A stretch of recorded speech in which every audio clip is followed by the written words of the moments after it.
After Storm Ashley causing disruption across northern areas yesterday with dozens of flights cancelled, the risk of further disruption this morning before the storm slowly clears away. Weather warnings in force until 9 o'clock this morning. The outlook is more settled. I'll have all the details of that and more coming up on Good Morning Britain.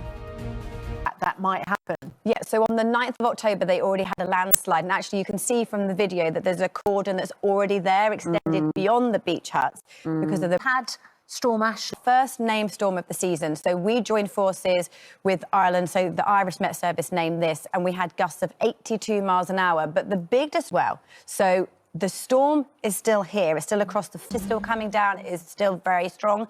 And they're going to have to go out and inspect across northern England and Scotland. So there could well still be disruptions this morning or delays or at least slow going on those train lines until they can clear them completely. But trees came down. Thousands of people were without power yesterday. Still some people waiting. Still strong winds this morning. I'll tell you what, he was coming in almost sideways. This morning, his brother was landing at Manchester Airport. It took them 3 days in force. Here's the details. So this was the development of Storm Ashley, our first named storm of the season, rapidly deepening with this huge spiral of cloud. And it says this spiral comes in to Northern Ireland, Northern England and Scotland. That's what brought the disruptively strong winds. How strong were they? Well, they peaked at 82-mile-an-hour gusts. They were higher across the mountains. And with regards to rainfall, it was heaviest across Scotland, Northern Ireland, northern areas of England, with some areas seeing half a month's worth of rainfall in just a day. We still have a weather warning in force for Scotland, Northern Ireland, northern areas of England and Wales. Still gusts of 50 to 60 miles an hour this morning until 9 o'clock, that warning in force. But with trees still precarious because of how strong the winds have been, there's still the chance of trees and branches down. So the risk of further travel disruption this morning. So check before you head out. A quieter outlook ahead for the rest of the week once that storm clears away. Today we're topped and tailed with rain. Rain across the far south and east. Strong winds with blustery showers in the north, but in between lighter winds and more sunshine, so turning calmer later.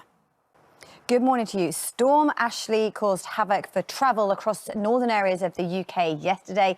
And actually, Network Rail Scotland have been tweeting Scotland, Northern Ireland, northern areas of England. It is very likely you'll still have travel disruption for the rail network because they're checking those lines, potentially airports because planes in the wrong place after the travel disruption there yesterday. So it's definitely worth checking before you travel. Storm Ashley yesterday, we had peak gusts of wind up to 82 miles an hour. We name storms because they're sort of more severe than just normal wet and windy weather at this time of year. They're set to bring more widespread disruption. And we saw rainfall totals up to 59 millimetres for some areas, nearly half our month's rainfall in just a day.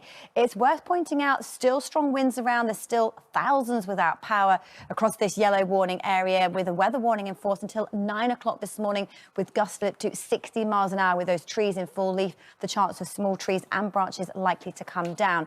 Now, the outlook for today is one of a calmer outlook. We've got showers across the northwest, rain across the north and east, strong winds this morning, but they ease as we head through the day as these showers set to move in. And in between, in some sunshine with calmer weather today, highs of 15 or 16. So let's see how things pan out as we head through the rest of the week. So we split our country in half, Scotland, northern areas, Scotland, Northern Ireland, northern areas of England.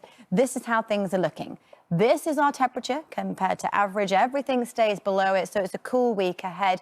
Percentage chance of rainfall, well, today we still have our heavy showers around, but the rest of the week, thankfully, looks calmer, it looks drier, and the winds are looking a lot lighter as well. Fortunes further south for England and Wales as we head through the next 7 days. Again, temperatures no great shape, sitting around about or a little below average for most of the week. And actually, the rain across the southeast today is the only wet weather here. Most of us largely dry through England and Wales. And the rest of the week, thankfully, calmer with no weather warnings in force and no named storms on the horizon.